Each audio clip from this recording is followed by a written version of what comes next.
What's going on, guys? Welcome to another Final Fantasy FFBE video. And this one's going to be about Cleome and Akstar, or Akstar and Cleome being buffed on the cheap CN version. Sorry about that. CN version, another buff.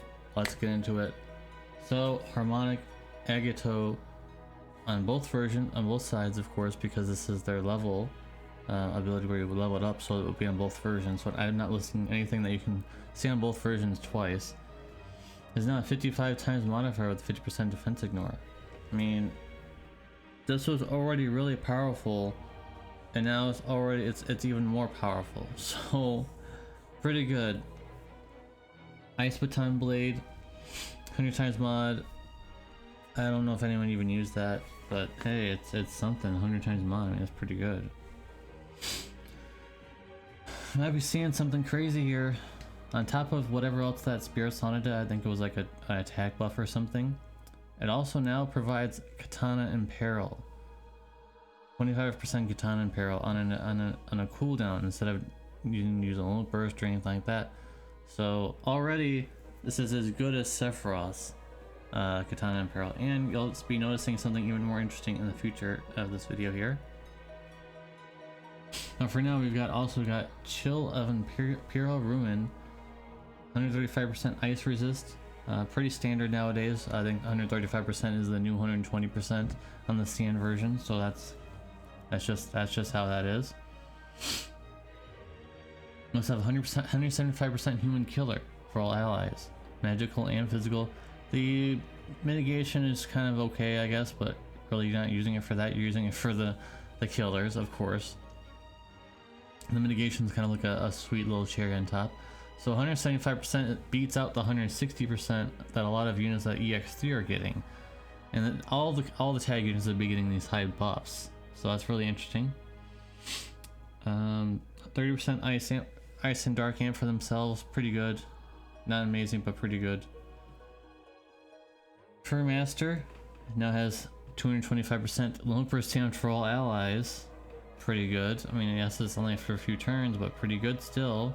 And we're still in like this era. We're not even anywhere near Aerith territory just yet. So 225% loot per damage for everybody. I think everybody would be using this. I can already tell you that people would be using this. You'd bring this to every team just for that. Yeah, you'd have to wait a little bit, but I mean, 225% loot per damage for everybody. Just saying, that's pretty high for this point in the game, guys. Remember, they're only just getting into the tag units and stuff. So their loot burst is now 120% or 120 times tag chain. Did anyone even use this? I don't know, but now it's a little stronger, but not too much stronger, but it's as strong as the tag chain of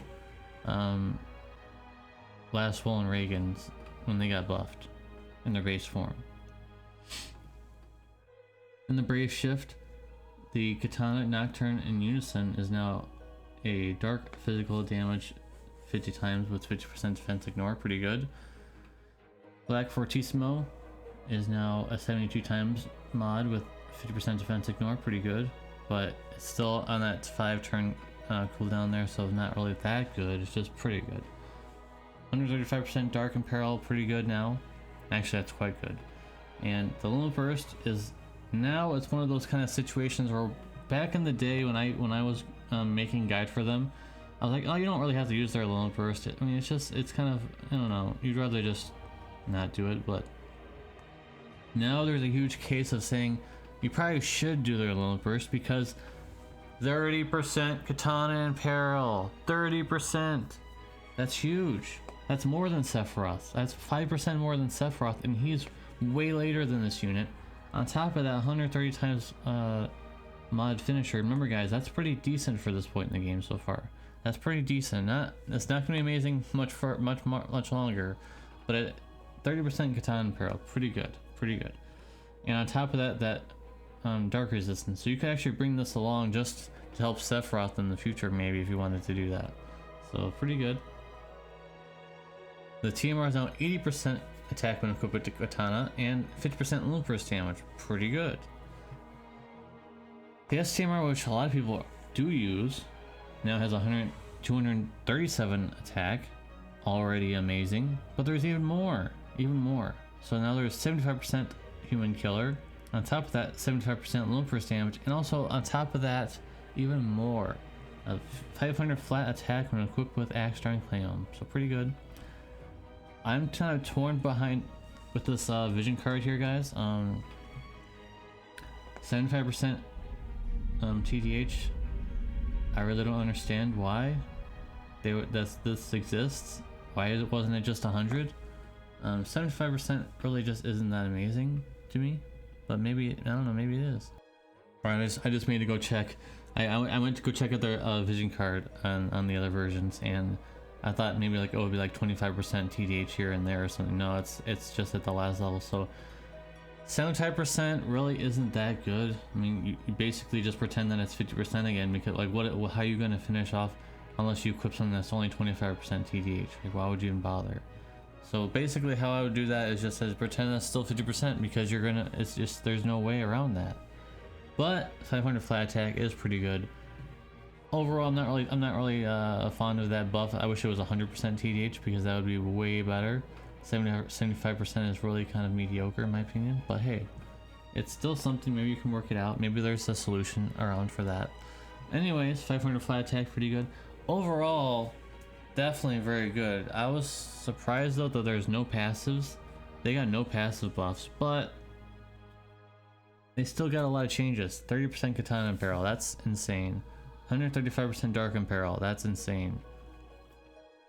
175% Human Killer buff for all allies, that's really good too. So overall, why did Dark Fiend and Soul not get these kind of buffs? They got really terrible buffs. In fact, I think they're one of the weakest buffed units in the game. I feel like these are some of the best buffs in the game. I mean, I can say that. I said it in a lot of my videos, but this is actually quite good. But let me know in the comment section down below what you guys think about these buffs, and I hope to see you in the very next one. Peace.